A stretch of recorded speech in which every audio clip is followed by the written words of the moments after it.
Okay, shall we start? Okay, we will now start part one, which is entitled Japan's CCUS Technology to Asia and the World.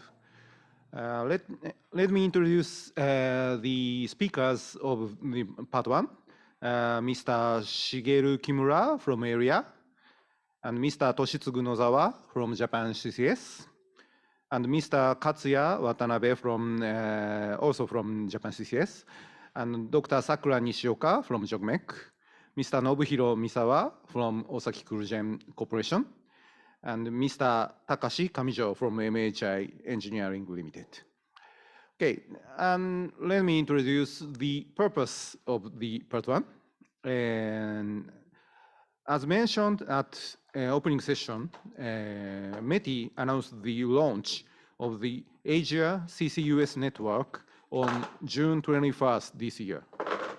This network is an international industry, academia, government platform aiming at the knowledge sharing and improvement of the business environment for utilization of CCUS throughout the Asia region. The member countries are all ASEAN countries, Australia, the United States, and Japan. In the light of this initiative of Japanese government, I believe that the following presentation will show how the research and development and supporting scheme of CCUS technologies being advanced by Japan will contribute to the deployment of CCUS in Asia and other regions. Okay, to start the part one, the first speaker is Mr. Shigeru Kimura, Special Advisor of the President on Energy Affairs, Economic Research Institute for ASEAN and Asia, ERIA, titled Development of CCUS in Asia Region and Role of Asia CCUS Network. Mr. Kimura, please. Thank you very much, Kawabata-san, for your kind introduction. And I share my presentation material, so please wait.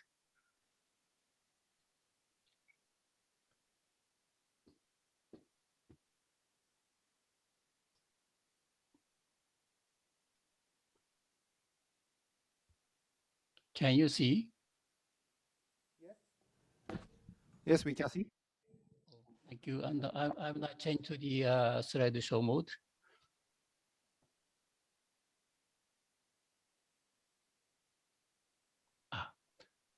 Okay. Can you hear me? And you can see the my slide. Yeah. Okay. It's now presentation mode. Please go ahead. Thank you again, Kawabata-san, and very good afternoon. Honorable guest, distinguished speakers, ladies and gentlemen. First of all, on behalf of ERIA, I'd like to express my thanks to the JCCS and GCCSI for inviting ERIA to this very important forum and giving me opportunity to speak CCS in the Asia regions. Today, I'd like to introduce the Asia CCS network and emphasize the importance of CCS in the Asia regions. So firstly, I talk about the EAS Energy Outlook.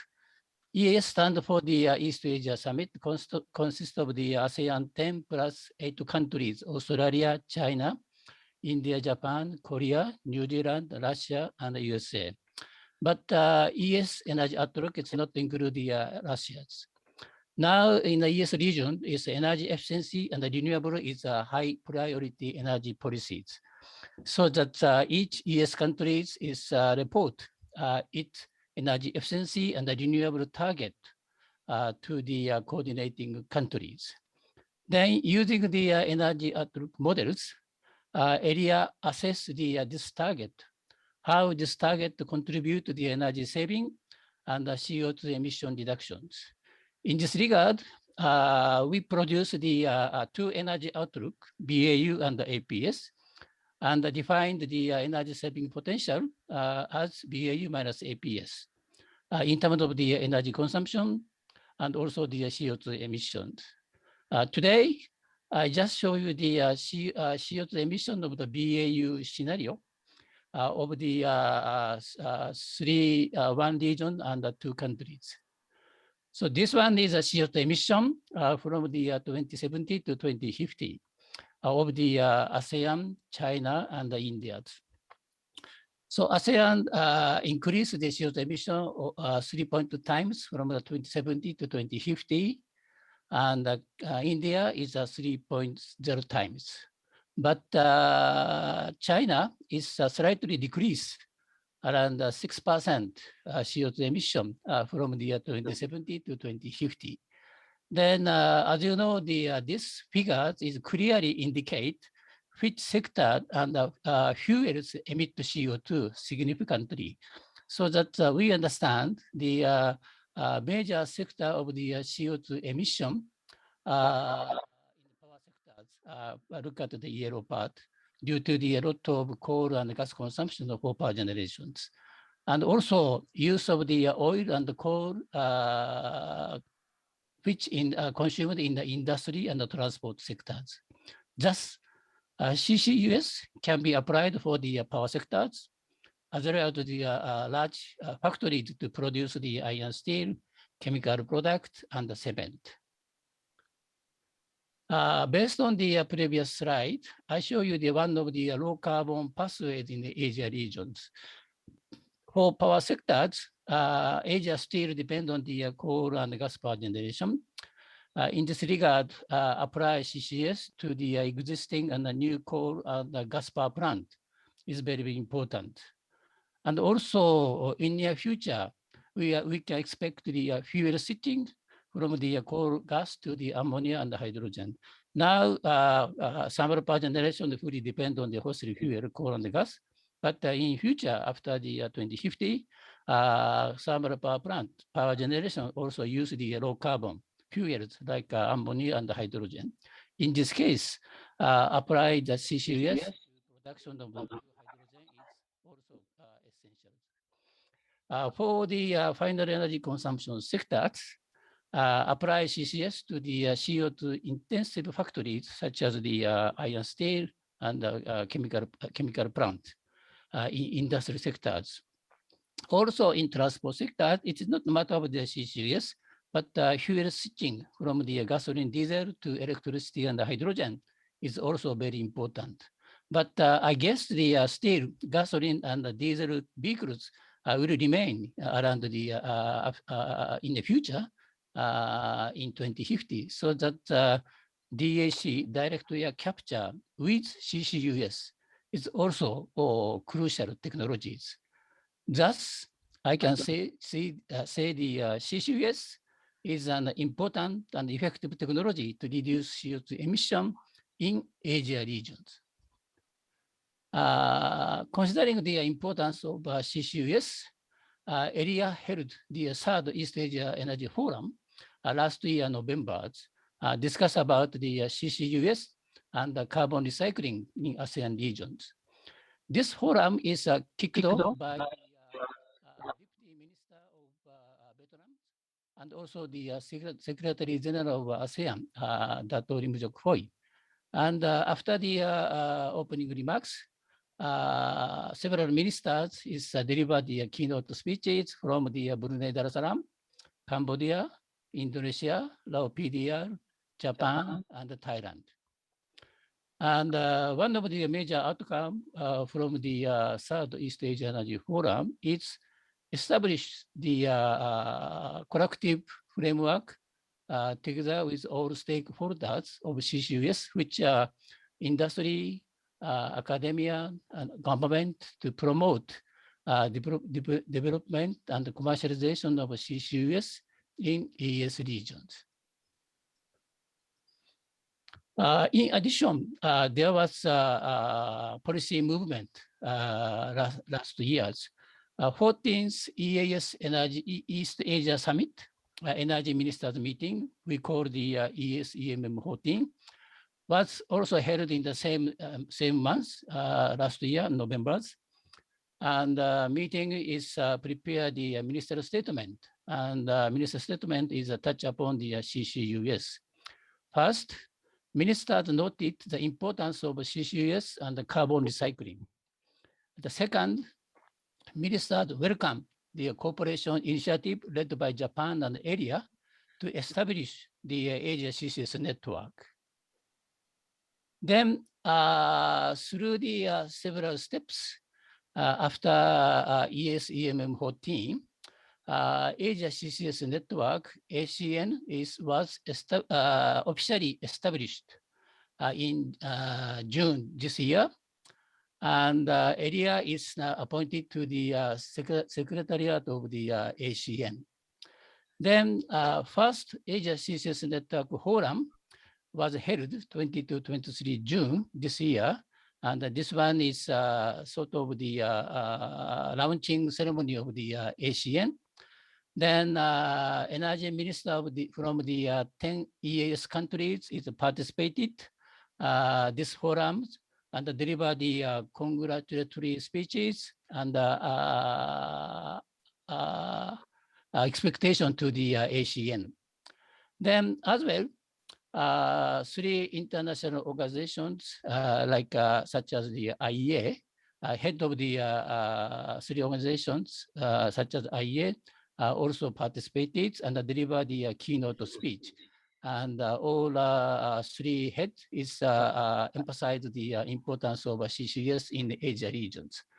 Then more than 600 audience is participated every day is 22 and 23. Then I move on to the concept of the Asia CCS network. First, vision.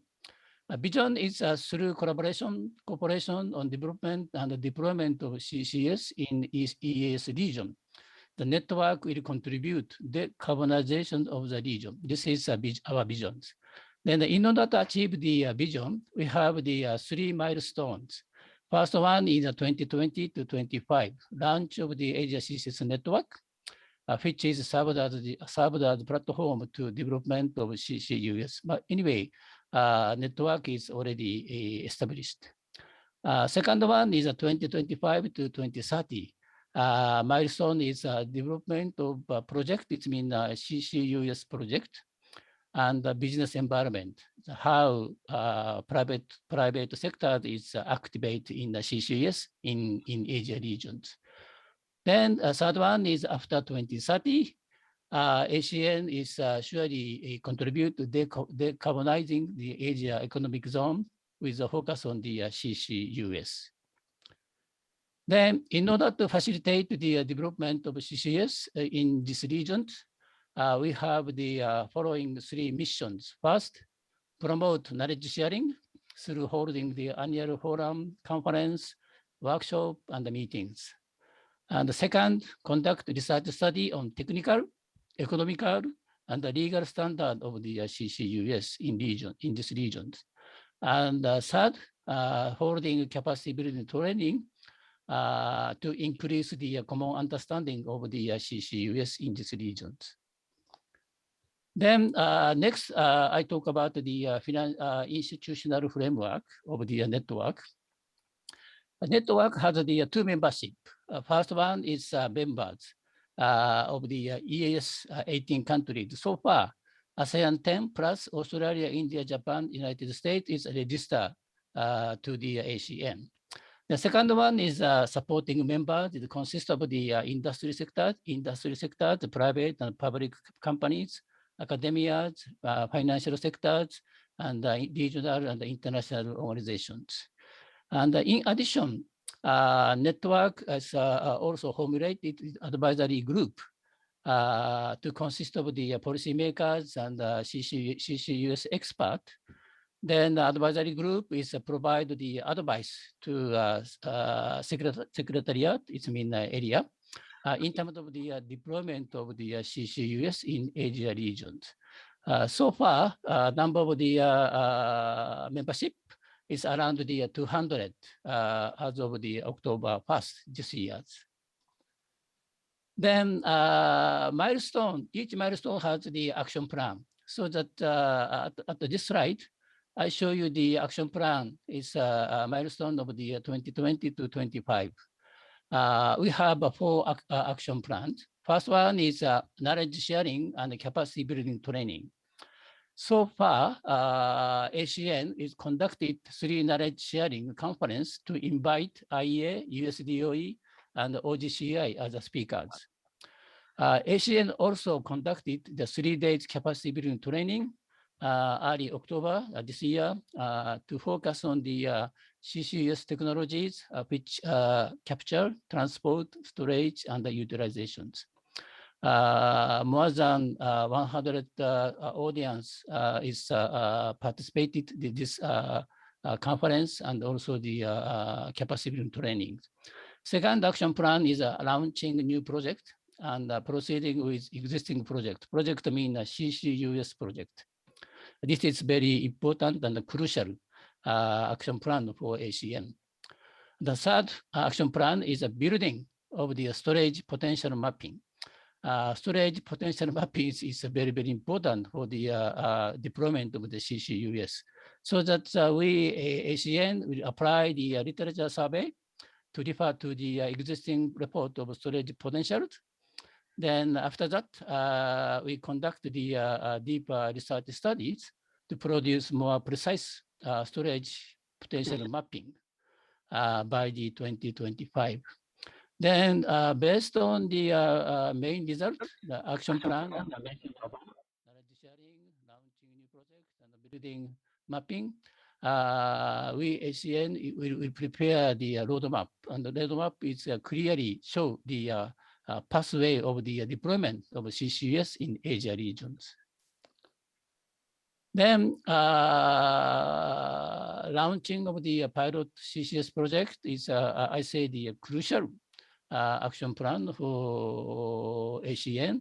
Then this project is surely reflect CCUS value chain, which consists of the capturing CO2, utilization of the captured CO2, and transporting CO2, and storing the CO2. So that's all element of the CCUS should be included in the pilot project.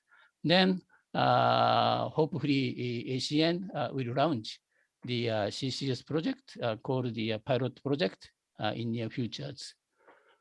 Then how to launch the CCS pilot project is, as you know, the ASEAN consists of the all stakeholders of CCUS activities, which are member government, is policy makers, and industry sectors, academia, financial sectors, and the regional and international organizations.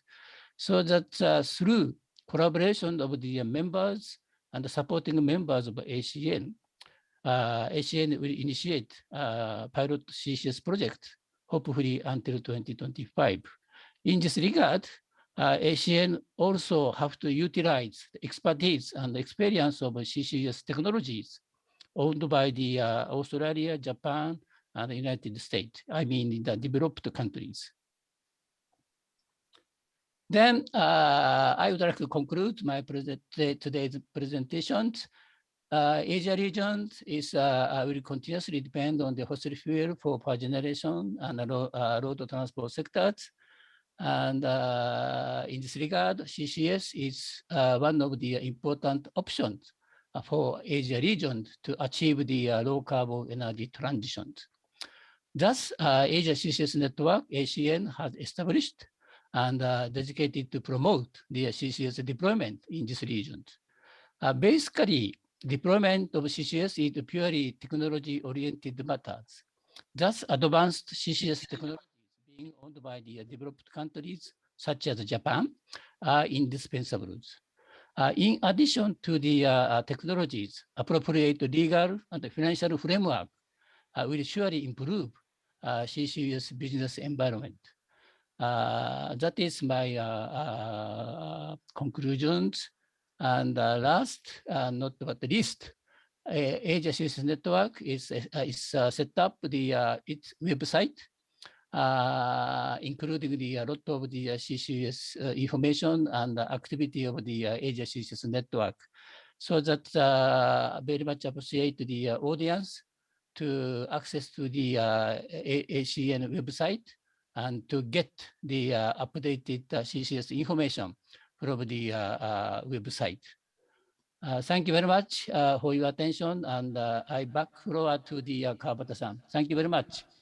Okay, thank you very much, Kimura-san, for your very detailed presentation about Asia CCUS network. Okay, we received a couple of questions. Okay, the first question is, the policy in Asia for CCS is still at early stage. Any initiatives from ERIA to have dialogue with government for rule-making aspects, which will be critical for improving the investment environment?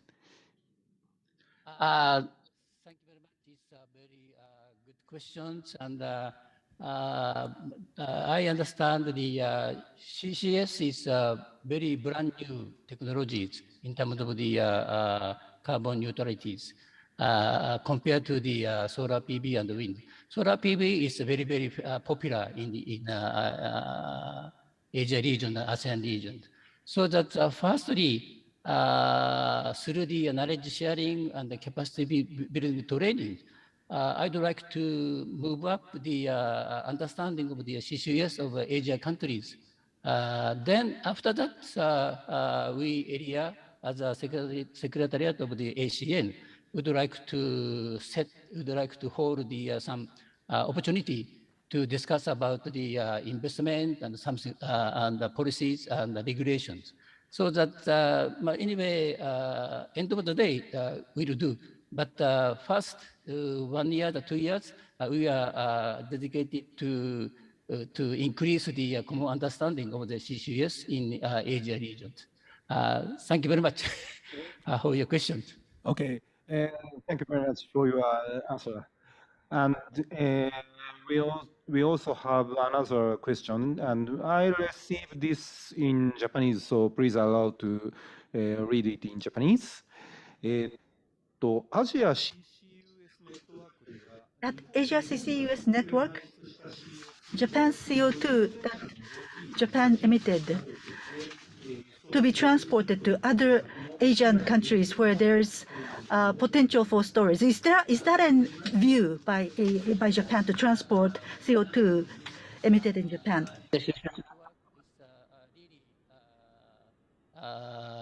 Focus on the CCS value chain. CCS value chain is very, very important. Even though the ASEAN countries, some countries is a big potential of the storage, like Indonesia, Malaysia, but some countries like Singapore and something like Cambodia, they don't have the storage. So that firstly, I seek for the setup of ASEAN CCS value chain. All ASEAN 10 countries join, then talk about the CCS value chain. So that some countries emit CO2 and some countries storage CO2. So that in total ASEAN, CCS is really work. Then I think that not only ASEAN, but also there are large potential in the Asia region. So that by initial stage, we focus on the ASEAN CCS value chain, but in the future, after 2025, expand to the Asia regions, join the ASEAN member countries like Japan and also the I hope the China and India will become the members. So that yes, I consider the Asia-wide CCS value chain. Then ASEAN is surely support and also to provide the opportunity to discussion on the Asia-wide value chains. Thank you very much. Okay, thank you very much. We still have some couple of questions, but it's almost time to go next. Okay, thank you very much, Mr. Kimura. And next we will have a presentation from Mr. Toshitsugu Nozawa, Associate General Manager, CO2 Transportation Management Department, Japan CCS Company Limited, titled CO2 ship transportation, current status and approach to challenges. Mr. Nozawa, please. Thank you, Mr. Kawabata. Can you hear me? Yes, we can hear you. Okay, thank you for your check. Okay, hi. Good afternoon, ladies and gentlemen. It is a great honor to present CO2 ship transportation, current status and approach to challenges to you today. Okay, please attention to the screen. First, I will explain how CO2 is mainly transported in Japan, sometimes comparing it with other countries. Next, I will explain the outline of our challenges for technological development of CO2 transportation in Japan, which have already started this year. As a side note, please let me call liquefied CO2 as LCO2 in this presentation.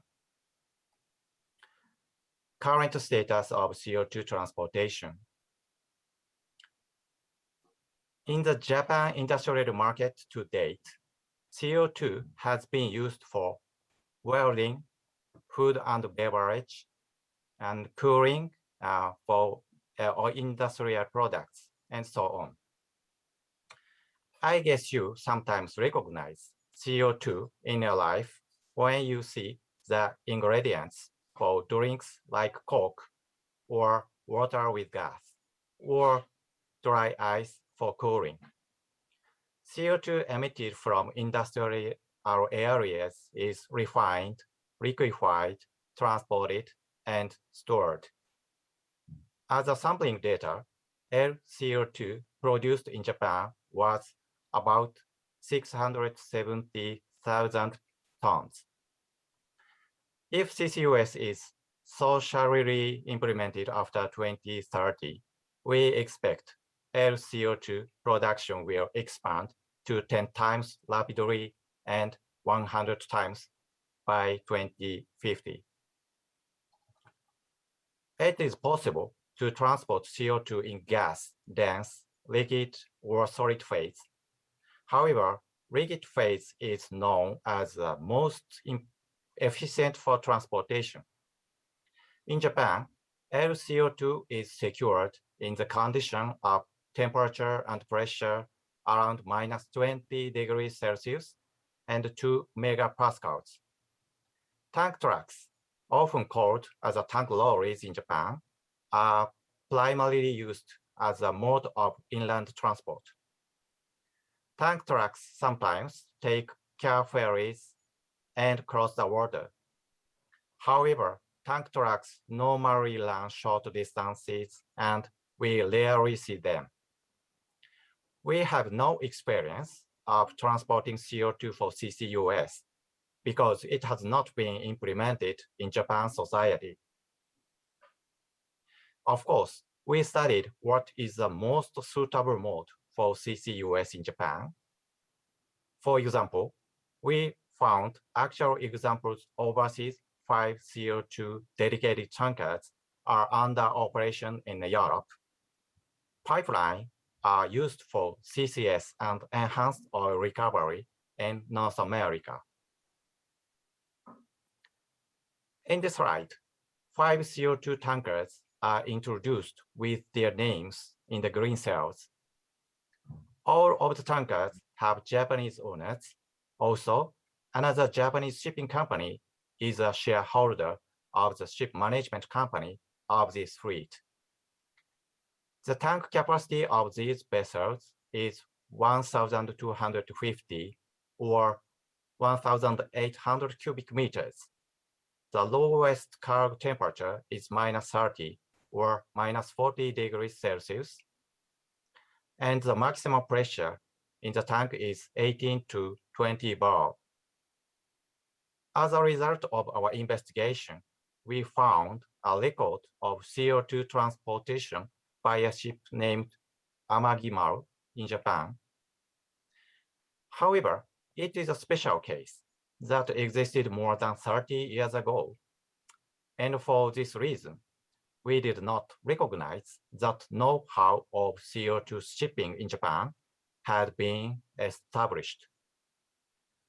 Our conclusion was that we must design and build a LCO2 tanker suitable for a new era of CCUS and to establish the technology for safe operation of vessels. Please let us review why we decided to put the priority on vessels as the mode of transport. This is a comparison table. Tank truck is the ideal mode for short distance, small quantity, high frequency transportation. However, in the case of large-scale transportation, pipeline is more effective in the dense phase CO2. Although the initial investment is large, the lower operation expenses of pipelines are attractive. Vessels are always required to meet port and berth specifications. Once they are met, a vessel is capable of loading and unloading cargoes flexibly around the world. In particular, when a cargo is transported over a long distance by vessel, the transportation cost per ton mile becomes lower. We simulated the feasibility of transporting 1 million tons of LCO2 per year to another location more than 200 kilometers away. Tank trucks with a standard size of 10 tons would need to make 100,000 trips. An adequate number of trucks and drivers are not available, and basically it is also a rather costly method and not competitive. Regarding pipelines, the construction cost tends to be high in Japan, which is mountainous and hilly, and flat areas are limited. Securing the land for pipelines will also take time. Although investment costs for vessels exceed millions of dollars per unit, they are the most suitable mode for large-scale and long-distance transportation with the highest level energy efficiency per ton mile. On the display, I would like to share an example of past survey of potential CO2 storage sites in Japan. Megacities such as Tokyo, Nagoya, and Osaka are located on the Pacific Ocean side.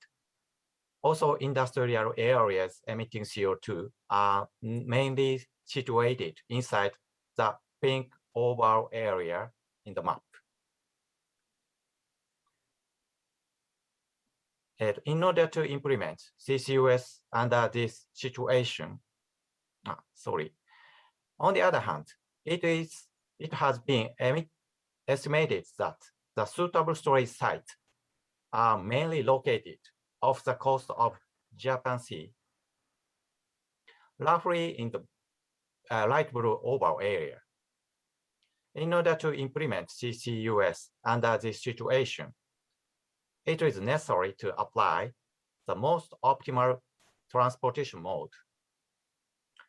Our answer at this moment is vessels with reference to study in slide number 8. Approach to challenges, step forward actual utilization. Before talking about the approach to challenges, I would like to refer to one technical issue about CO2.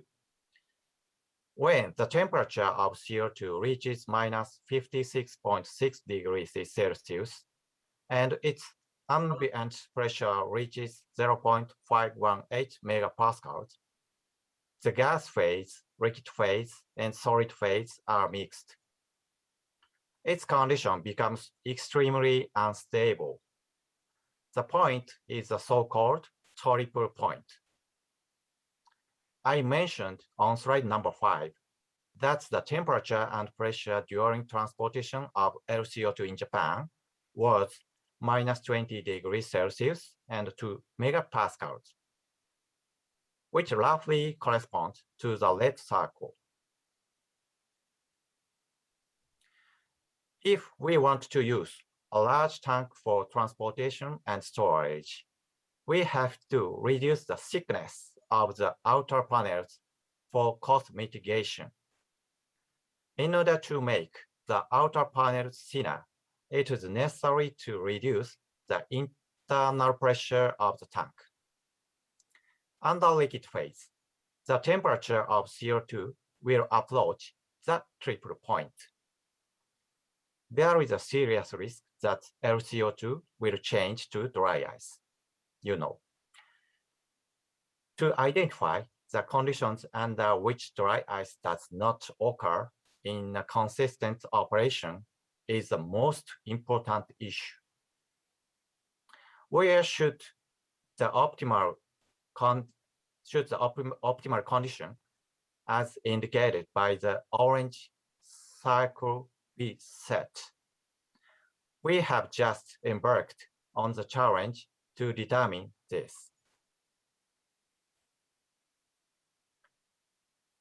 This is a summary of the challenges we face. The current condition of LCO2 transportation is far from the triple point, which means the operational risk is low. However, we need to make the tank larger for large-scale transportation, so we must identify the conditions so as to ensure safe operation even close to the triple point. This is our goal. New Energy and Industrial Technology Development Organization, NEDO, solicited proposals for the project to address the challenges in March this year. The proposal of the project aims for the safe and efficient transportation of CO2 emitted from some industrial locations for CCUS. NEDO and contractors will develop the integrated transportation system under optimal temperature and pressure conditions. The project scope is from liquefaction at the loading port to storage at the receiving port. The contractors who have been commissioned by NEDO have formed a consortium. The consortium members are JCCS, Engineering Advancement Association, Itochu, and Nippon Steel. The consortium will work in a collaboration with subcontractors, including shipping companies, an engineering company, and a university. The goal of this project is to complete the efficient preparation for the social implementation of CO2 transportation for CCUS of approx 1 million tons per annum as of 2030. The consortium will address the themes of technological development and research described in the box below.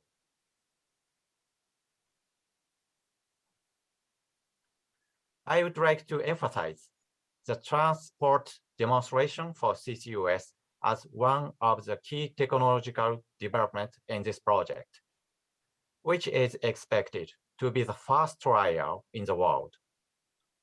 As demonstration test to verify the technology establishment, 10,000 tons of LCO2 will be loaded to a 999 gross ton size tanker and transported from a coal-fired power plant in Maizu to a base in Tomakomai 10 times per year.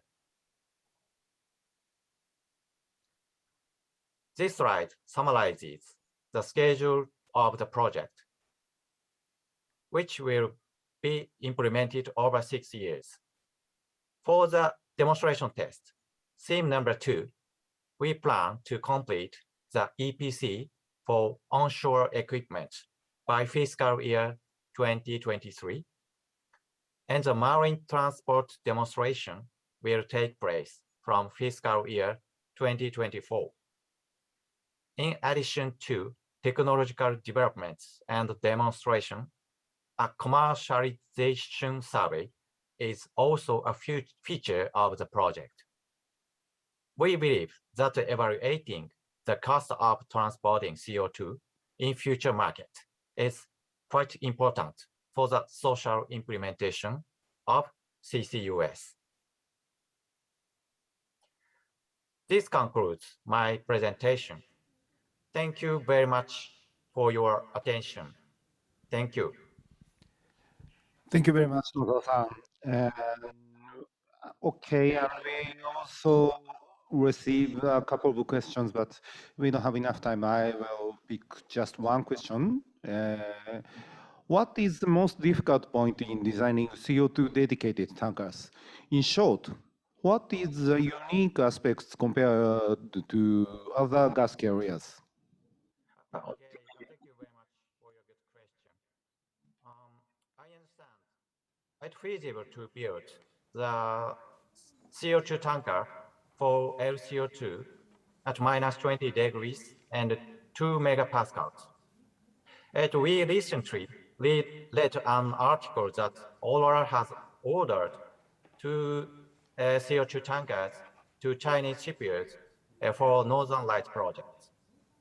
The point is the cargo condition close to the triple point. No one can say the techniques was established to avoid CO2 frozen on board.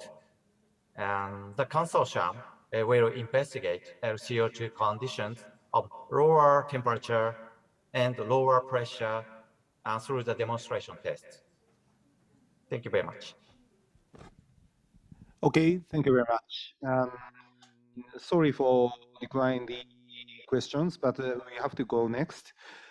Okay, we will have a presentation from Mr. Katsuya Watanabe, General Manager, Geological Survey Department, Japan CCS Company Limited, titled Outline of the Project Investigation of Potential Sites for CCS Storage in Japan. Mr. Watanabe, please. Thank you, Mr. Kawabata. I will talk about the project investigation of potential sites for CO2 storage in offshore Japan. JCCS has been conducting this project on behalf of the Japanese government. This is an outline of my presentation. First, an overview of the project. This project has been carried out since 2014 as a joint project of Ministry of Economy, Trade and Industry, METI, and Ministry of the Environment, MOE, and has been commissioned to JCCS. A panel of experts consisting of university professor and research institute is held about 3 times a year to discuss the evaluation results and how to proceed the project. The current outcome goal is to select about 3 candidate sites for survey well drilling by around 2023. This slide summarizes the storage potential evaluation work that has been conducted in Japan. In 2005, Wright reported a storage potential of 146 billion tons in offshore areas with water depths less than 200 meters and in onshore areas. Then in 2012, NEDO ICE reported storage potential of 90 billion tons in areas between 200 and 1,000 meter water depths. These results are based on simple geological analysis using coarse density 2D seismic data. In the simple geological analysis, for example, fault evaluation is not performed. Then in 2013, METI and MOE held committees and determined priority survey areas based on the previous studies. And based on the result in 2013, the project investigation of potential sites for CO2 storage was started in 2014. This project covers 13 aquifers in the waters around Japan. The next topic is survey methodology and applicable technologies. One of the difficulties in evaluating suitable storage site is to extract pairs of reservoirs and cap rock layers with good properties. In general, shallow formations have good reservoir properties, but the seal capacity of the cap rock layer is often low. The opposite is the case for deep formations. The project evaluates whether these geological conditions are met using existing and newly acquired data. This slide shows the selection flow from pre-examination to selection of suitable storage sites. The yellow color steps are the geological analysis and flow simulation for CO2 behavior. As can be seen, these steps are carried out several times. While light and NEDO-iced evaluations are simple evaluations using coarse density 2D seismic data, in the project investigation of potential sites for CO2 storage, the evaluation accuracy is improved by using 3D seismic data. At the present, the sites where evaluation has progressed the most have reached the blue dashed line here, just before survey well drilling. In order to proceed to comprehensive evaluation, drilling of survey wells is necessary. This slide explains the geological characteristics of Japan and the notable points in conducting the project. In Japan, active faults develop along the boundaries of 4 tectonic plates, and cluster deformation is generally active. In addition, there are large changes in reservoir properties because the scale of the sedimentary basins are relatively small. Considering these characteristics, detailed geological evaluation is required, and 3D seismic data is required from a relatively early evaluation stage. Another point is that the permeability of the reservoir is often low, because the origin of the source rock body is generally volcanic rock. Therefore, well data acquisition in the survey wells are important in evaluating injectivity and storage capacity. Comparing 2D and 3D seismic data, 3D data has overwhelmingly more surface information than 2D data. By using 3D seismic data, detailed analysis of faults and sedimentary facies analysis described on the next slide can be performed. This is an example of sedimentary facies analysis.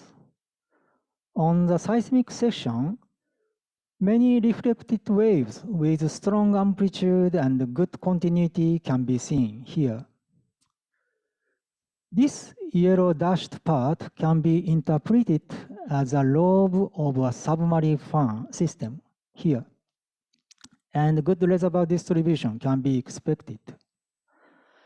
And above the reservoir, muddy strata with weak amplitude are widely distributed and evaluated as a cap rock layer. In this way, we identify reservoirs and cap rock layers by sedimentary facies analysis. And there is another 3D seismic data set next to this area, and the storage capacity of about 1 billion tons was calculated using these 2 data sets. Last, the outcomes so far and the summary. This slide shows the evaluation results of the storage capacity as of March 2020. For example, this orange bar graph in the lower left shows that there are 3 sites that were valued at 0.1 billion to 0.5 billion tons using 3D seismic data. A total of 7 sites were extracted using 3D data, and the total storage capacity is 9 billion tons. However, please note that this storage capacity is evaluated by the volumetric method, which evaluates the capacity of the gap of the rock particles and does not take into account sealability, injection well arrangement, injectivity, and CO2 movement. The storage capacity calculated area so far is basically limited around anticlinal structures that have been drilled. We believe that gentle monoclinal structure area away from the well have huge additional potential. We are also evaluating this area, but we are not able to extract storage areas with confidence because they are far from the well and we have only 2D seismic data. In this additional potential area, additional storage capacity can be expected by acquiring new 3D seismic data and drilling exploration wells. This is a summary. First, the estimated amount of storage within the surveyed range is about 9 billion tons in a total of 7 sites using 3D seismic data. There is a possibility of huge additional potential in monoclinal structure area. Second, in order to reduce uncertainty in assessing the amount of storage and to improve the accuracy of risk assessment, it's necessary to drill survey wells. Third, we aim to select about 3 candidate sites for survey well drilling by around 2023. This concludes my presentation. Thank you for your attention. Okay, thank you very much, Mr. Watanabe. We still have a couple of questions, and let me pick one question. Sorry to allow me to read in Japanese. So I have this type of question. In Japan, there are seismic activities everywhere, so isn't it difficult to conduct CO2 storage? 日本語でお答えします。 Allow me to respond in Japanese. When you look at the geology near Japan, this is not the same in all parts. The structural changes are relatively small, so there are areas with a small number of faults. So away from active fault or active structure, we try to identify areas like that, and in those areas, we feel that storage is possible. Okay, thank you very much, Mr. Watanabe. Sorry for declining other questions, and we have to go next. Okay, we will next have a presentation from Dr. Sakura Nishioka, Deputy Director, Global Coordination Team, CCS Group, Japan Oil, Gas and Minerals National Corporation, JOGMEC, titled JOGMEC's CCS Initiative Toward 2050 Carbon Neutrality. Dr. Nishioka, please. Okay.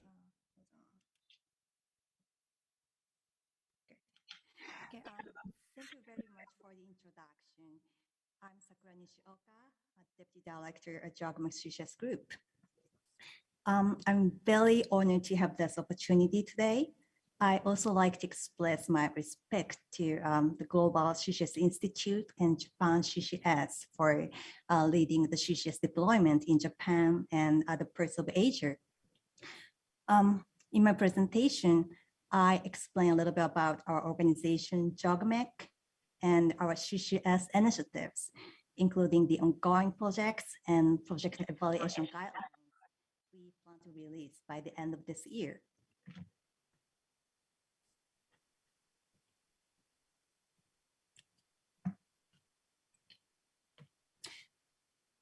Okay. First of all, for those who might not be familiar with us, please allow me to briefly introduce our organization. We are an incorporated administrative agency that has been established by the Japanese government. The principal mission of JOGMEC is to secure a stable and affordable supply of energy and mineral resources, and to maintain and strengthen Japan's industrial foundation.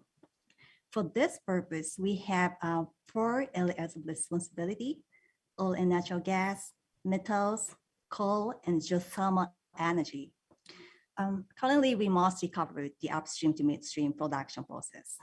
However, after experiencing this dynamic fluctuations in the energy environment, which we have witnessed over the past few years, I think there is a need for a JOGMEC to be involved in the entire value chain in order to secure a stable supply of energy and resources, which also include downstream process. Taking that into consideration, we are currently reviewing our functions so that we may provide more viable and effective support to the private sector. What kind of support do we provide? For each area of responsibility, we offer 8 support schemes, which are listed in the blue box at the bottom. We conduct geological surveys, marine resource development, financial assistance, technological development, and technical support. We also in charge of stockpiling, environmental safety, and mine pollution control. We also provide information and also promote resource diplomacy and international cooperation. Moreover, regarding our contribution towards achieving carbon neutrality, we released the JOGMEC Carbon Neutral Initiative in April of this year. This initiative consists of 3 basic policies and 6 action plans. This explains how we simultaneously reconcile energy security and decarbonization. Okay. And this slide shows our 4 major initiatives for CCS. The first initiative is technology development. Since the time when we were a CCU Co, Japan National Oil Corporation, we have been engaged in research and development of geological and reservoir evaluation for many decades, which are clearly the key elements for CCS. We also conduct research on facility technologies. I explain further in the next slide. The second is CCS deployment through feasibility studies. We have been conducting projects worldwide that contribute to CCS deployment, and as a governmental institution, we conduct activities that could solve the challenges in the field of CCS that are raised by Japanese companies. The last initiative is the international cooperation. To achieve long-term climate goals with the smallest possible cost, we need a good business environment, including CCS-friendly policies. For that, global cooperation is vital. This is a list of the subjects of our R&D. We have a team of approximately 30 engineers working on this R&D projects. For subsurface, we conduct site screening and site selection. This is the selection of potential areas for a short to stretch among sedimentary basins based on available geological data and regional geology. Site characterization, we construct geological models based on seismic, well, and core data for the quantitative characterization of subsurface reservoirs. We also conduct evaluations of well integrity, modeling and simulation, as well as monitoring and model calculation. For surface, we evaluate the most suitable CCS process with partners. This evaluation is based on the specification of various upstream oil gas fields and the requirements of the demand side. As a part of this, we work on R&D for membranes and SMR, meaning steam methane reforming. For more details on our R&D, it would be great if you could visit the GeoGMEC website. This slide shows our ongoing projects. Currently, there are 4 ammonia-related projects in progress in Indonesia, Australia, Siberia, and Abu Dhabi. Also, 2 EOR CCUS projects going on, one in Indonesia and the other in Japan. In addition to this, we have CCS feasibility studies in Australia and Indonesia, and more coming up. Okay, allow me to explain one of our recent projects just started in July this year. This is overview of a feasibility study of ammonia supply chain from Australia to Japan. Ammonia does not emit CO2 during combustion, and it is considered a promising next generation zero emission fuel for energy intensive thermal power plants and marine engines. It's also expected to have an early take up as a zero emission fuel. This is a joint project with the Australian company Woodside Energy, the Marubeni Corporation, Hokuriku Electric Power Company, and Kansai Electric Power Company. We conduct the feasibility study of the entire supply chain, including the production of clean fuel ammonia from natural gas in Australia, which encompass CCS and CCU, and biosequestration, marine transportation to Japan, utilization of ammonia as a fuel for power generation and marine use, and financing.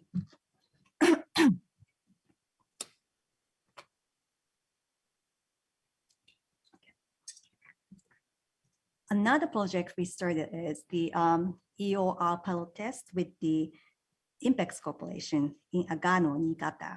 And this project, we demonstrate the improvement of CO2 EOR efficiency and how it would contribute to verifying CO2 behavior in the reservoir. Presently, we are in the process of conducting preparatory work, including formulating a detailed test plan, creating plans to drill 2 new wells in the coming year, and carrying out the pilot test. Yes, as I have explained, I believe that GeoGMEC has made significant multifaceted progress in promoting CCS over the past year. And now we see that there is a need for us to establish our own evaluation guidelines. The guidelines will comprise 3 main modules, which are CO2 geological storage capacity and GHG emissions reduction and carbon intensity. Regarding CO2 geological storage capacity, in response to the project proposal, we review a long-term storage stability. In other words, we consider how much CO2 could be injected and how it's calculated and the risk of CO2 leakage to the reservoir. We have been drafting these guidelines by referring to the existing evaluation methods and the permit or licensing systems in Europe, Australia, Canada, and the United States. Evaluation items would include the management system of the project, site screening and risk management, also well infrastructure, injection operation, monitoring, and verification of site closure.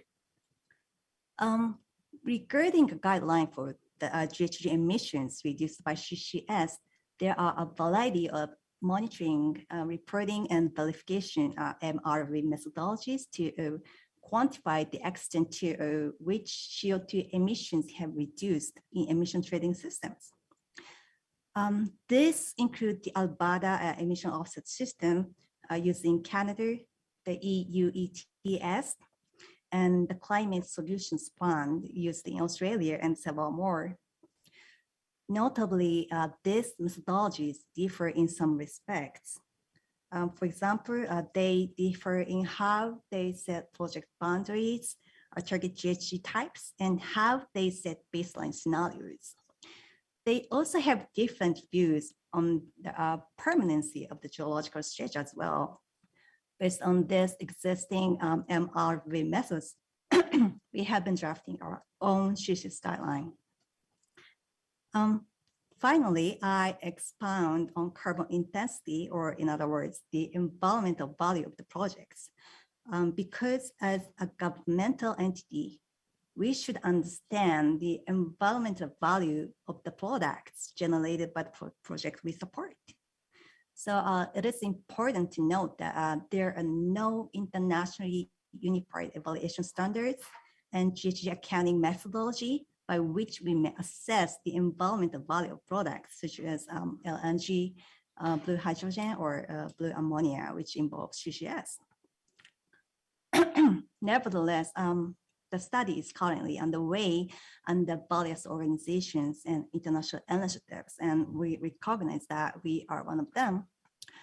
This is not an easy task, of course, because the environmental value of the resource development sector is very complex, as each stakeholder has their own value claims and varying scopes of responsibilities.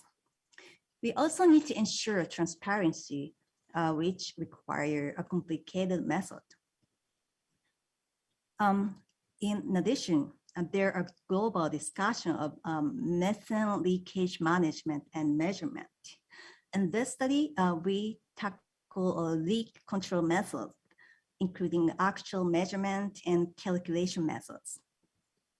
I'd like to emphasize again that these are guidelines and not strict criteria for us to decide whether or not we should accept project proposals. In other words, these guidelines are a sort of a list of evaluation items. So for the time being, the guidelines are restricted to our internal use only for the purpose of reviewing project proposals submitted by Japanese companies.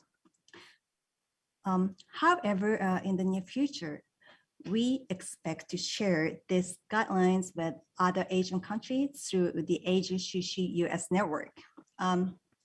As Kimura Sensei presented, the CCUS network has already started a variety of activities, and I believe that this network would play a very important role in creating standards or rules for CCS in Asia. Through this network, we like to contribute to the promotion of CCS in Asia with our CCS expertise. It is my hope that our guidelines would become one of the driving forces accelerating Asia's CCS deployment. Okay. We also see international cooperation as one of the keys to CCS deployment from the viewpoint of technical development and business environment development. CCS covers a wide variety of engineering challenges and involves diversified aspects of development. In addition to the physical infrastructure, such as CO2 pipelines and regional policy development, CCS also involves diverse aspects of social development, such as community development. For the success of CCS, we very much appreciate insights from previous projects that have been conducted in Europe, Australia, and North America. Thanks to Global CCS Institutes, we can catch up with Global CCS trends and project progress. We appreciate the opportunity to join the very important dialogues with CCS experts that are continuously supported by GCCSI. In addition, in terms of cooperation and project promotion in Asia, the Asia CCUS network is obviously important. The network has kindly offered us the sheet as an advisory board, and we are actively involved in it. In terms of bilateral cooperation, we officially cooperate with several countries, including the governments of Alberta of Canada and government of Victoria of Australia. based on the strategic cooperative relationships and dialogue platform with resource producing countries and related institutions, we have established more than 50 years of resource diplomacy. We are now rebuilding those relationships with the concept of energy decarbonization at its core. Finally, we also be actively involved in the carbon market by participating in the CCS Plus initiative. Carbon credits are one way to improve the economy of CCS. CCS Plus initiative is an organization made up of the frontrunners in the field of CCS and carbon credits, such as Total Energies, Equinor, BP, and Carbfix. CCS Plus initiatives aims to establish methodology that would be applied to the voluntary carbon market for carbon credit generation. Our main role in the initiative is to contribute to establishing methodologies with our expertise while establishing network with stakeholders. Okay, this marks the end of my presentation. Please visit our website for more information. We now have the English page available. Also, your inquiries are always welcome. Please contact us at any time. Thank you very much. Thank you very much, Dr. Nishioka, for your very, very impressive presentation. I'm upset we received a lot of questions for your presentation, but we should pick up one or two from this. And there's a lot of there's some questions about a guideline you mentioned on slide maybe 7. And could you explain a little bit more about the guideline on this slide? Okay, thank you for the question. Okay, I focus on the guideline for a CO2 geological stretch. Okay, if I break down the guideline for a CO2 geological stretch, there are 4 key elements. Number 1 is capacity. We review whether the site has the sufficient capacity to store the required volume or not. And the second point is containment, meaning we will review if the operator can contain the CO2 indefinitely. And the third point is transport and injectability. We see if CO2 can be transported to the site and sustained injection maintained at required rates. And the last point we review is that this is the last point, okay. It is the monitoring and remediation. We review whether injected CO2 can be monitored and remedial activities deployed within economic limits. If anyone has any more interest regarding the guidelines, please contact me at any time. I'm glad to answer questions. Okay, thank you very much.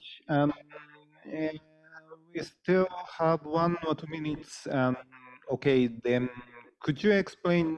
Okay, I'll take this question. Does JOGMEC have a scheme to support the securing of suitable CCS sites overseas? Thank you for the question. Yes, we are currently in the process of discussion with METI on a new scheme for the survey of suitable CCS sites. Right now, I can say that in case the JOGMEC law is amended and we are to be in charge of that, we have the expertise and experience to carry out a sufficient survey of suitable sites by utilizing our experience in E&P. Okay, thank you very much. Thank you very much, Dr. Nishioka. We have to go next. Okay, thank you very much. Then next presentation, we will have a presentation from Mr. Nobuhiro Misawa, Executive Director, Engineering Department, Osaki Coolgen Corporation, titled progress of Osaki oxygen blown IGCC with CO2 capture demonstration test. Misa-san, please go ahead. Thank you, Chairman. Do you hear me? Yes, not Chairman, but only MC. Thank you, MC. And also thank you for giving me an opportunity to talk in this forum. My presentation is about the progress of oxygen blown IGCC demonstration test with CO2 capture. And also, I will introduce you our activity toward carbon neutrality today. Osaki Corporation is established in 2009 by Chugoku Electric Power Company and J-Power. And this project is supported by Japanese government, METI, and NEDO. Our demonstration test plant is located in an island of Hiroshima Prefecture. We have already constructed IGCC with CO2 capture plant and verified the basic performance.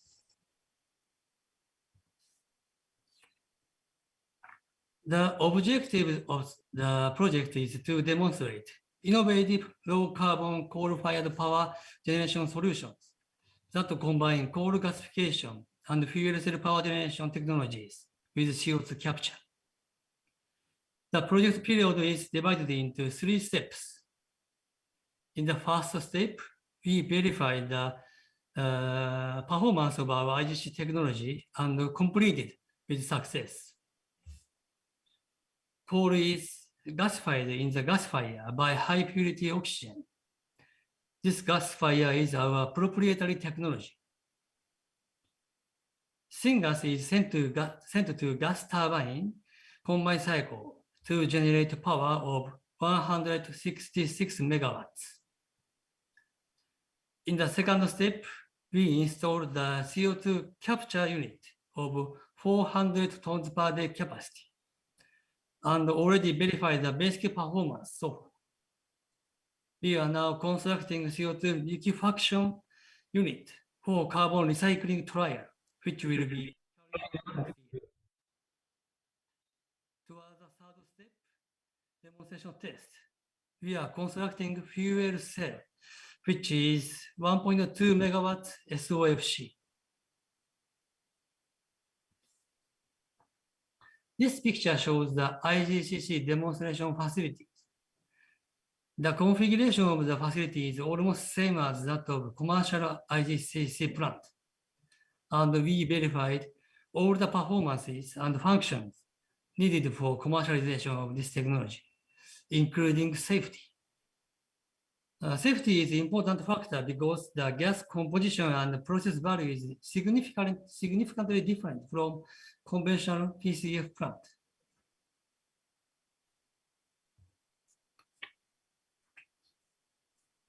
This figure shows IGCC with CO2 capture. This table summarizes the results of step 1 demonstration test. We verified efficiency, environmental performance, reliability, flexibility, and so on. And all targets were achieved. So we are confident to go forward to commercialization of our IGCC technology. I would like to emphasize the flexibility of IGCC plant. The test result revealed the very high load change rate equal or superior to natural gas combined cycle power generation.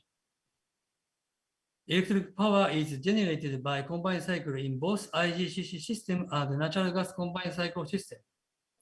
Therefore, the result proved that oxygen blown coal gasification has high load change performance in terms of syngas production. Utilizing these flexible features, IGCC commercial plants will be able to adjust severe power fluctuations caused by renewable energy, which will be further installed in Japan towards the future carbon neutrality. This figure shows IGCC with CO2 capture flow in the step 2 test, demonstration test. These facilities consist of CO2 capture unit and sour shift catalyst pilot unit. Because syngas pressure of CO2 capture unit is high as about 3 megapascals, we selected physical absorption method suitable for high partial pressure CO2 gas. Syngas, after acid gas removers, is sent to sweet shift reactor, where CO2 is shifted to CO2. CO2 is captured in absorber and recovered by decompression in flash dryers. Syngas, including high concentration hydrogen, is returned to gas turbine as fuel. In this facility, 70% of total syngas is sent to CO2 capture unit in order to capture 15% of total CO2 volume emitted by IGCC plant. In addition, we are conducting long-term durability test of the sour shift catalyst. This catalyst is newly developed and works at lower temperature than standard catalyst. The amount of steam in the shift reactor can be reduced drastically, which will result in avoiding energy loss in CO2 capture process.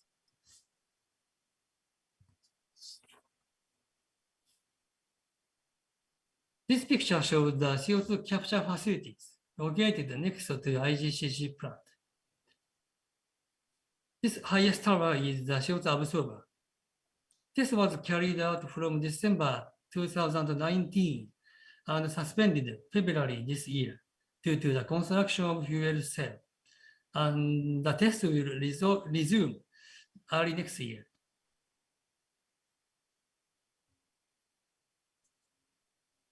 Demonstration test targets and the progress of step 2 test is shown in this sheet. With regard to the basic performance, CO2 capture performance, recovery rate and purity, and CO2 capture energy, which relates to net efficiency of power plant, is evaluated. We also evaluated operability and reliability to establish operation and maintenance method of IGCC with CO2 capture plant. In addition, CO2 capture cost will be evaluated using CAPEX and OPEX data.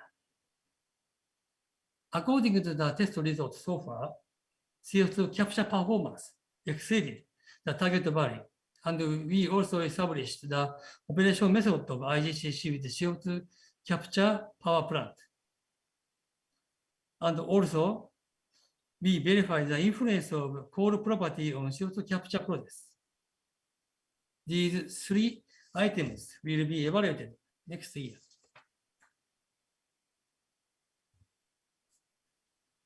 From here, I will talk about the CO2 utilization and carbon recycling. This figure describes the change of syngas composition through the CO2 capture process. At the outlet of gasifier, syngas includes 50% of CO and 20% of hydrogen. At the inlet of shift reactor, steam is injected and CO is converted to CO2 and steam is converted to hydrogen in the reactor. At the outlet of the reactor, gas composition is CO2 40% and hydrogen 55%. CO2 absorber captures CO2, therefore, high purity CO2 is obtained. On the other hand, the balance of the gas contains about 85% of hydrogen. This hydrogen was used as a fuel of gas turbine in the step 2 test. But in the step 3 test, hydrogen will be sent to fuel cell to produce power. This sheet summarizes the utilization of high purity CO2 A portion of CO2 gas from the CO2 capture unit is sent to liquefaction unit. And the liquefied CO2 with food-grade purity is produced. Its capacity is about 5 tons per day. This CO2 will be transported by tank truck to tomato cultivation farm outside of the island. The other activity is contribution to carbon recycling promoted by NEDO. A portion of CO2 is sent to CO2 buffer tank and then transported by pipe to carbon recycling R&D area located inside the island, inside of the site. The capacity of this supply facility is 10 tons per day. These 2 units are now under construction, and CO2 will be supplied in the middle of next year.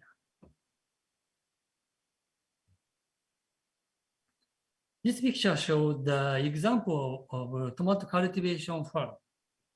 At present, this farm is purchasing CO2 and increasing CO2 concentration inside of greenhouse. This picture shows the carbon recycling R&D area. The area is located away from CO2 capture unit. And CO2 gas will be transported by pipe of about 450 meters long.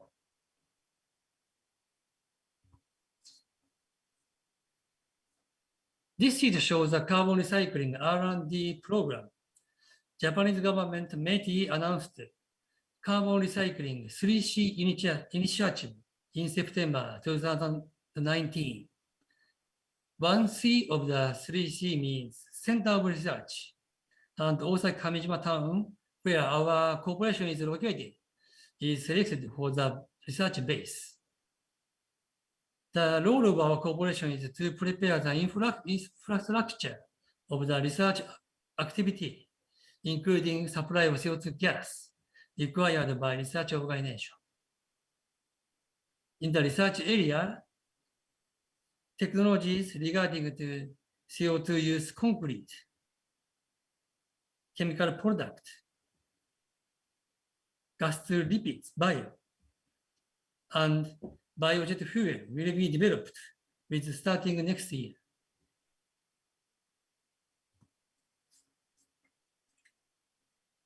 Finally, I'd like to explain our future vision of how our technology can contribute to carbon neutrality.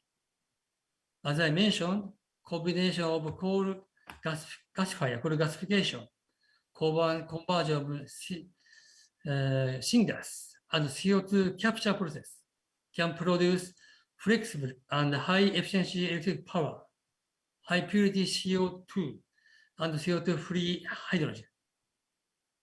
This high load agility will be able to compensate power fluctuations caused by renewable energy. High purity CO2 will be supplied to achieve CCUS and carbon recycling.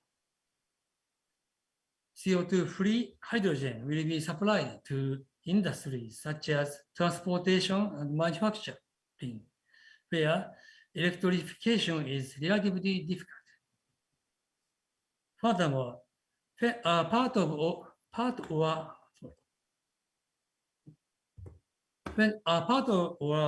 all of coal is replaced by biomass and combined with CCS, our technology will be able to build BECS system, which will be a key technology for carbon neutrality. Thank you for your kind attention. Thank you very much, Mr. Misawa. It's a very wonderful presentation. Also, we receive a couple of questions. Let me pick some. And before I ask the questions, let me remind to audiences, please use Q&A window to ask this question, not to use chat window, please. Okay. Then Misawa-san, let me allow to ask in Japanese. Now, CCS attached IGCC, CO2 can be captured and hydrogen can be produced. This is a wonderful system. That's the impression that I got. But coal-fired plant investment is now being prohibited in many ways. Is this going to be covered in that direction? I will answer in Japanese. Well, technological development is what we are working on, and therefore, finance is an area that I'm not very versed in, but to the extent of my knowledge, when financing projects, there are various conditions attached. For example, CO2 recovery capture. If you can make a contribution to carbon neutrality, then to a certain extent, rules and regulations can be made more lax. I hear that there are such movements and developments. So I think it's going to depend on how that is going to be working. Answer. And one more very, very easy question. This is from chat. Any site visit to Osaki is planning. Many might want to visit the project site, he said. Yes. Actually, we have lots of regular visitors to our plant, excepting the COVID-19 alert period. At this moment, several thousand of visitors came to our plant. This is a very important opportunity for us to understanding our technologies to many industry people, academic people, or political people. If you have any request or intention to come to Osaka plant, please let me know. We are very welcome you. Okay, thank you very much. I personally have visited to Osaki Kozujan once, but it's a very, very great facility, and I recommend to visit there. Okay, let's go next. Thank you very much, Mr. Misawa. And this is the last presentation of part one. Next, Mr. Takashi Kamijo, Chief Engineering Manager, Decarbonization Business Department, Mitsubishi Heavy Industries Engineering Limited. Titled, Update of MHI CO2 Capture Technology. Thank you for your patience, Mr. Kamijo. Please go ahead. Thank you so much for coming to here. I'm very pleased to make a presentation here. Firstly, please let me introduce myself. My name is Takashi Kamijo, and I'm working for Mitsubishi Heavy Industry Engineering as Chief Engineering Manager. And I have had a long experience with CO2 capture system and for over the 25 years. And today, I'm going to talk to you the update and our MHI's CO2 capture technology.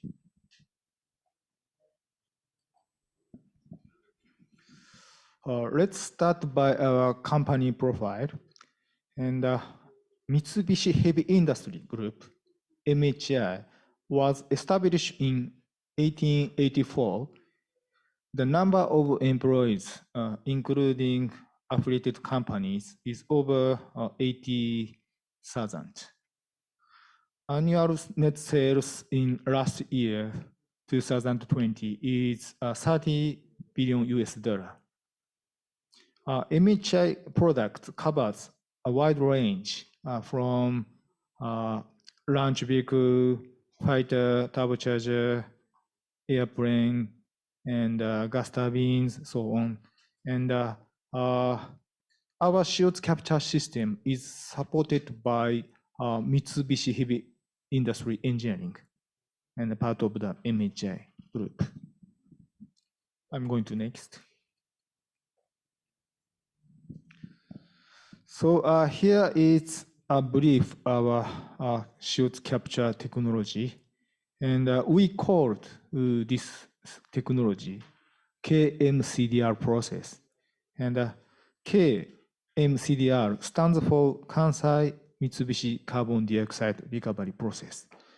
And this technology is developed with Kansai Electric Power Company, which is the second largest utility company in Japan. And the future of this technology is use of proprietary amine, alkanol amines, KS1 and KS21. Also, we use several proprietary equipment, as shown here, amine washing to reduce the amine emission minimum to outside, and automatic load adjustment. CO2 capture system can follow the fluctuation of mother plant operational change, and heat integration system around the regenerator and within include the absorber. Also, we have the special design and special proven design for large towers and reboiler, so on.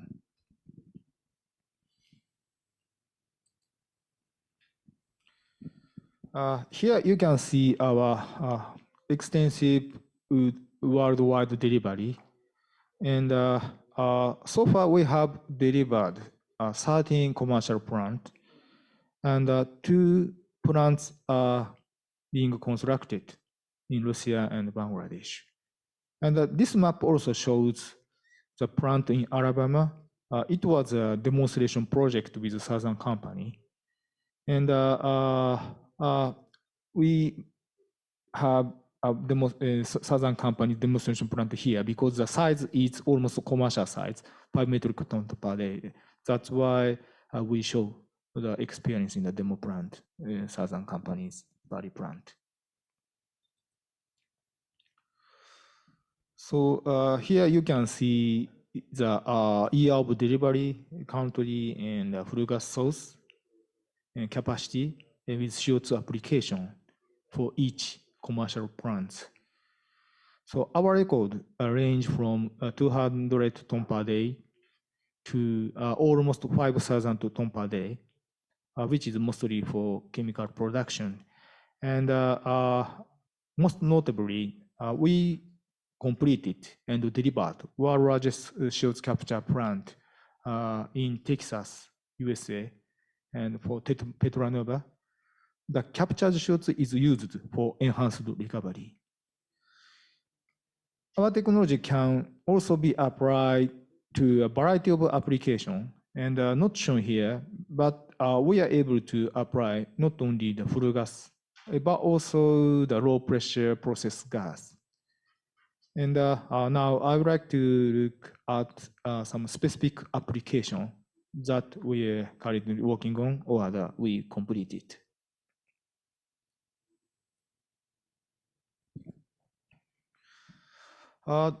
This is an overview of Petronova project. And as you may know, this is the world's largest post-combustion capture plant, and capturing CO2 from existing coal-fired power plant. And this plant commissioned and start commercial operation in December 2016. And this project was supported by DOE and also financed and supplied from the Japanese government finance, JBIC and NEXI. So plant location, as I said, the Texas and Energy Parish Power Station. And the capacity is 4,776 tons per day, which is equivalent to 240 megawatt coal-fired power plant. And CO2 capture rate is 90%. And so the last year, the operation was suspended, but we are expecting the operation coming soon. We are not sure, but however, we are expecting the plant start again.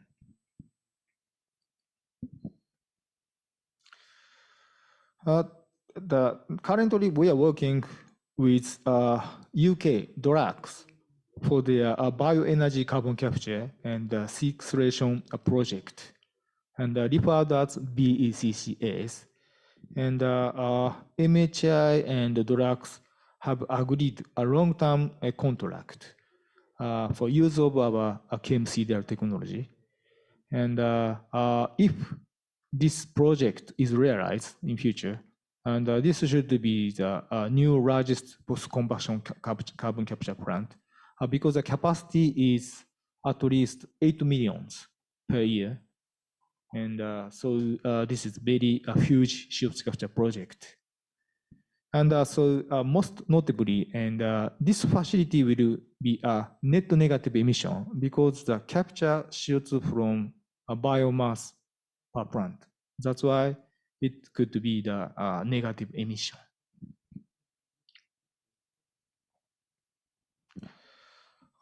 Here is a process application for a variety of flue gas.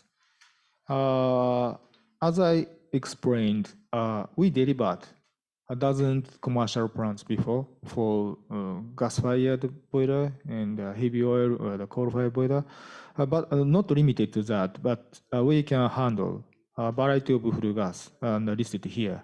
So, for example, a gas turbine, cement plant, the biomass, and the refinery, and FCC gas, or the blast furnace gas in the steel plant.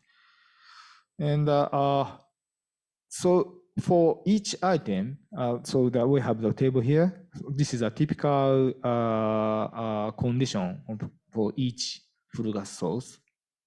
And each flue gas from several industries have different composition and different impurities.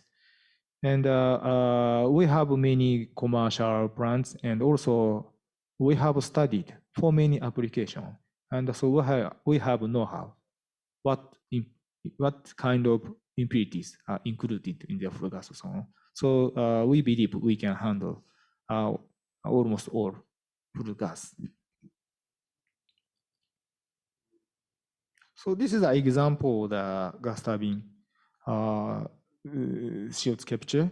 So recently, the GTCC's demand increasing because the CO2 emission lower than coal-fired and other plant. And also, GTCC is expected to assist the renewable energies because power output from renewable energy fluctuate. And so the GTCC is expected to support the renewable energies. And also CO2 capture is expected to capture CO2 from GTCC. And we studied the application of GTCC together with our power divisions. And we believe we can believe reliable CO2 capture system for GTCC. This is the other example that we are currently working on, and carbon capture project focus on gas turbine from the LNG greenfield plant at the next decade, Rio Grande in Texas. And the total production of LNG is 27 million tons per year. It's a very big LNG plant. CO2 capturing from flue gas and CO2 separation from natural gas from the ground. Total 5 million tons, and our customer plan to sequestration for all CO2, 5 million tons per year. So MHI scope is to provide a design package for the contractor to perform the detailed design and construction of this project. Also, this is another example. The KMCDR technology is a great choice for cement facilities. And we recently completed a feasibility study for addition of carbon capture for cement production plant. And a major challenge for a carbon capture plant for cement plant is the flue gas from cement plant has potential to contain significant impurities because they insulate so many things. So we discussed with the client, and we investigated the detailed impurities of flue gas, and now we think our technology can respond effectively and perform very well in such a cement plant.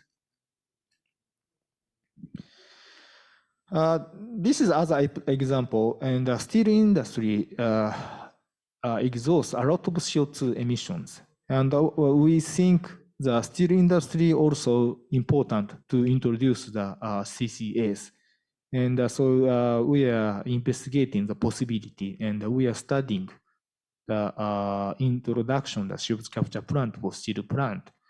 And we had a campaign and a demonstration test before, and the test results are available, and we think our technology can be applied to the steel plant also. The last application to highlight is the carbon capture for a marine transportation section. And this may be a future requirement to reduce the CO2 emission from shipping.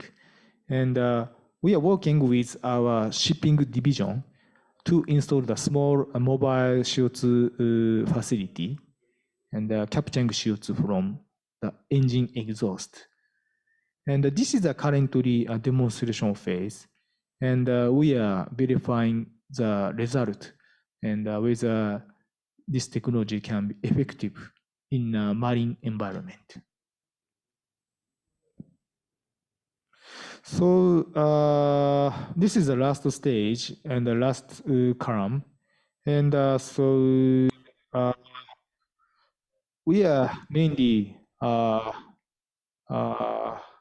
handle the CO2 capture plant as a technology provider for CO2 capture process. And so we would like to expand our business for many fields through the CO2 capture plant. But also, we are now very interested in the CO2 conversion, utilization, and the CCUS field. And so together with the CO2 recovery and CO2 conversion and utilization, we are aiming to the net zero society. And thank you for attention, and thank you very much. Thank you very much, Mr. Kamisho. Also, there's a lot of actual project, and it's very, very useful presentation, I think. Okay, we've received a lot of questions.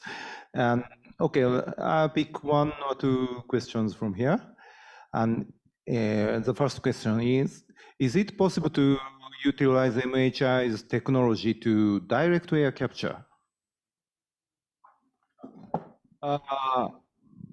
Yes or no, theoretically possible. And the CO2 concentration here is very low, 400 ppm or something. But according to our study, our solvent can absorb CO2 even from such a very low CO2. But we haven't tested it before, but theoretically possible. Okay, thank you very much. It may be the related question. And could you kindly explain how much would be the current targeted CO2 capture cost, roughly? The CO2 cost depends on the site condition, and especially the utility cost, and also the price level of that site location. One example, the Petronova project and the world's largest CO2 capture unit. And according to the client, the CO2 cost is around $60 per metric ton. And it includes CO2 capture section and also compression and conditioning such as dehydration. And $60 per metric ton. $60 in Petronova. And I also receive a lot of questions about Petronova. And is it sensitive to ask Petronova operation? And that means some 2 or 3 questions asks the reason to suspend the Petronova, and also the estimation of the reoperation of the Petronova. Can you explain something about this? So please make sure the stop of the Petronova project is not due to the technical reason. Solely that they stopped the plant operation because the crude oil price was dropped drastically last year due to the coronavirus. And so because the Petronova plant capture CO2 and captured CO2 is used for the enhanced recovery. So when the crude oil price drop, they cannot enjoy any profit. That's why they stopped the plant. Okay. Yeah. Okay, thank you very much. I feel very encouraged to hear that the world's largest CO2 capture plant has no problem in technological reason. Okay. Okay, thank you very much. Thank you very much, Mr. Kamijo. Very useful presentation, as well as the very useful question Q&As. Thank you very much. Okay, that's all for the presentation on part one. Thank you very much again. Please give warm applause to the speakers.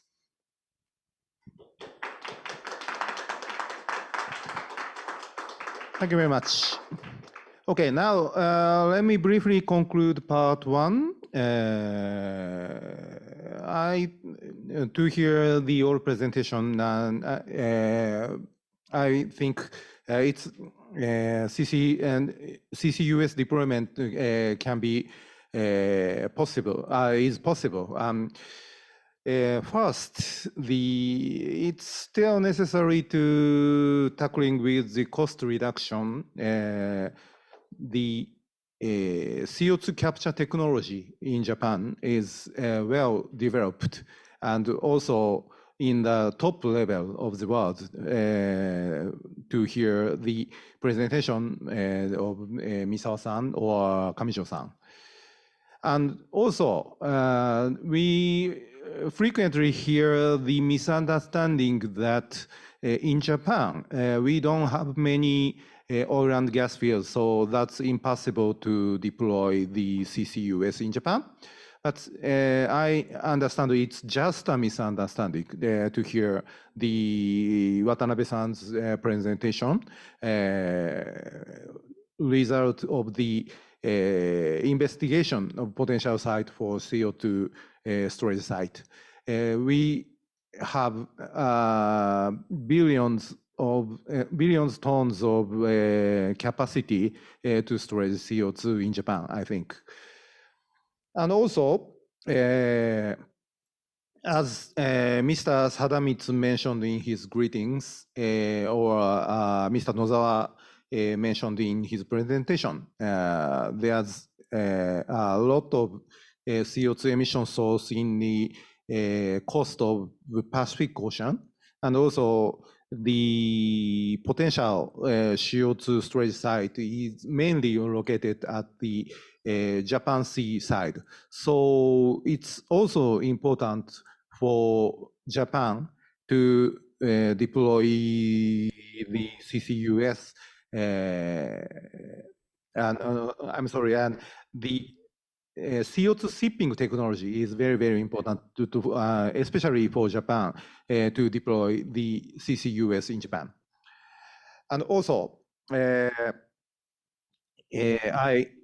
felt very encouraged to hear Dr. Nishioka's presentation that JOGMEC will continue or increase their support for the deployment of CCUS, not only in Japan, but also at overseas, all over the world.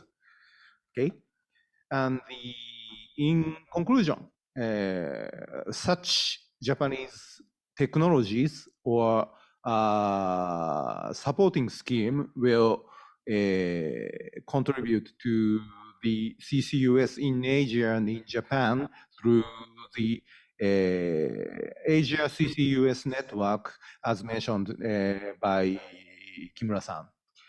Okay, that's my conclusion. Thank you very much for joining the Japan-Asia CCUS Forum 2021 Part 1. Okay, and we will take some break from now, and Part 2 will start from 4:45, right? Okay, then let's take a break. Thank you very much. Thank you very much.